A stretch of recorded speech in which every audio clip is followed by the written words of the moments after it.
আমি সেদিন কাঁচা বাজার পরিদর্শন করতে গিয়ে দেখি 10 বছরের একটা ছেলে। আমি তো ভাবি নাই সে যে কোনো দোকানের কর্মচারী। পাশে এনে স্নেহ করে জিজ্ঞেস করলাম, তুমি কোন ক্লাসে পড়ো? এখন দেখি কিছু বলে না। আমি আবার বললাম, তুমি স্কুলে যাও না? কেঁদে দিছি। আসসালামু আলাইকুম, আমি আব্দুর রব রাজ।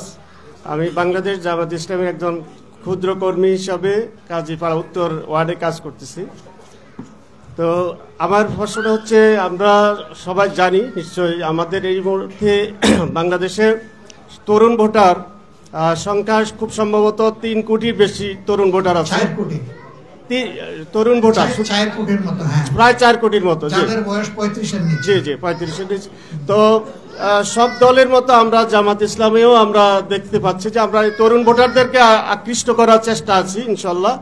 তো আমরা এরকম কোন উদ্যোগ বা আমাদের নির্বাচনী ইশতেহারে যে তরুণদের জন্য কোনো এজেন্ডা আছে কিনা, তরুণ ভোটারদের বা ছাত্রদের জন্য এরকম যদি একটা আমাদের নির্বাচনী ইশতেহারের মধ্যে যদি কোনো স্পেসিফিক তরুণদের সুবিধার জন্য বা তাদের এই বিশেষ করে কর্মসংস্থানের জন্য যদি কোনো ব্যবস্থা থাকে, আমার মনে হয় আর কি এটা খুবই একটা ফলপ্রসূ একটা উদ্যোগ হবে। আসসালামু আলাইকুম। উনি তরুণদের কণ্ঠ হয়ে কথা বলেছেন, আপনাকে মোবারকবাদ। আমরা তরুণদের কর্মসংস্থান করব না, আমরা তরুণদের হাতে বাংলাদেশ তুলে দিব ইনশাআল্লাহ। যারা এই বাংলাদেশ তাদের হাতে ধারণ করবে, এর আগে তাদের হাতকে আমরা মজবুত করব এবং বাংলাদেশকে তারা বিশ্বের দরবারে তাদের কর্মের মাধ্যমে পরিচিত করবে। সেই শিক্ষা আমরা তাদের হাতে বুকে তুলে দেব ইনশাআল্লাহ।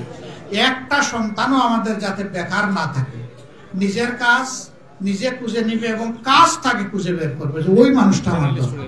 আমরা সেই মানুষগুলা গড়ে তুলবো আল্লাহর ইচ্ছায়।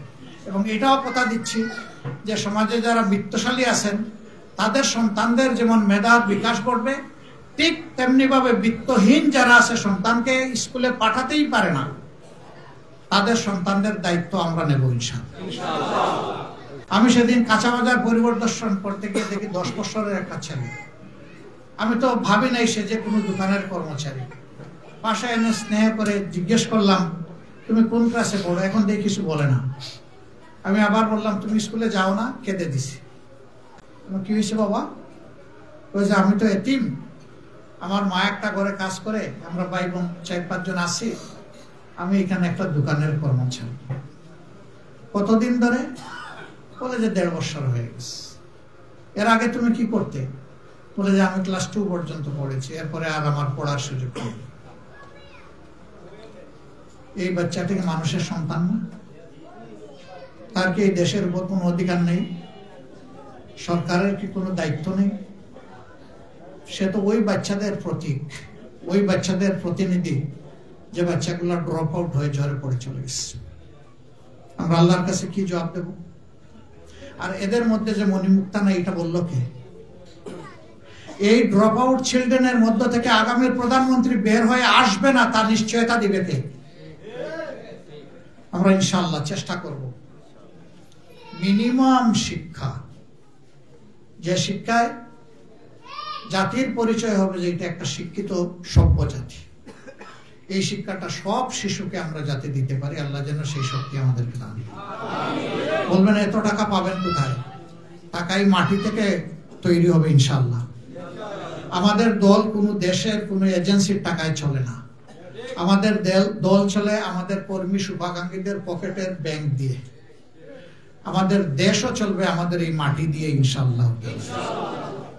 চুরির পথ, লুটতরাজের পথ যেদিন বন্ধ হয়ে যাবে, ট্যাক্স এখন সরকার যা কালেকশন করে তার চাইতে 3 গুণ বেশি ট্যাক্স উঠবে, কিন্তু ট্যাক্সের লেভেল আমরা কমিয়ে দেব ইনশাআল্লাহ।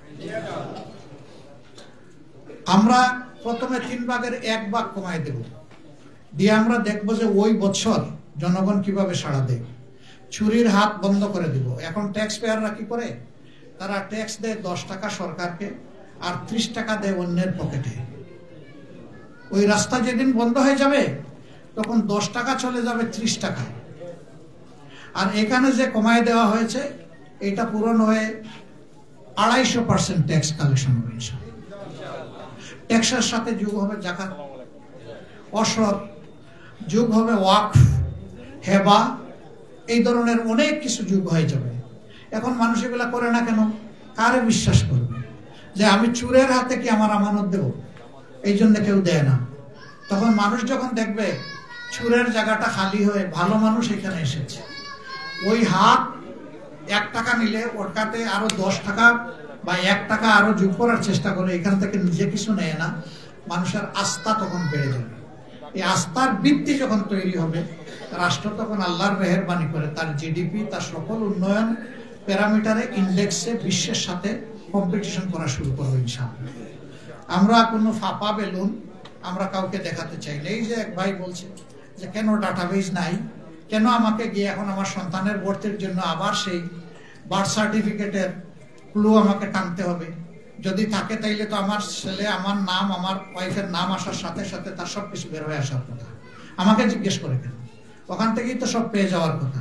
অথচ আমরা শুনেছিলাম 2008 সালে যে আমরা বাংলাদেশকে ডিজিটাল বাংলাদেশ করব। ভাই আপনি বিচার করলেন না ভাই, 15.5 বছর এই লোকগুলা ডিজিটাল বাংলাদেশ বানায় দিল, আর আজকে আপনি কি বললেন এটা? ভাই দোয়া করেন আমরা মুখে যা বলি কাজে যেন সেইটা প্রতিফলিত করতে পারি। আল্লাহ যেন এই তৌফিক দান করেন।